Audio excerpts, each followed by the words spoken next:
Строго шевроном наружу. Одежда.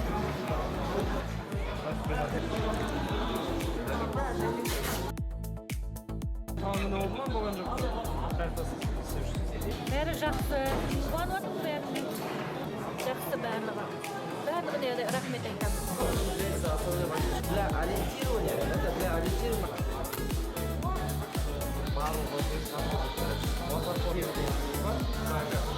Мына бүгінгі есік ашық күніне орай офицер жандарға көп рахмет айтамын, ата-аналарымызды шақырған үшін.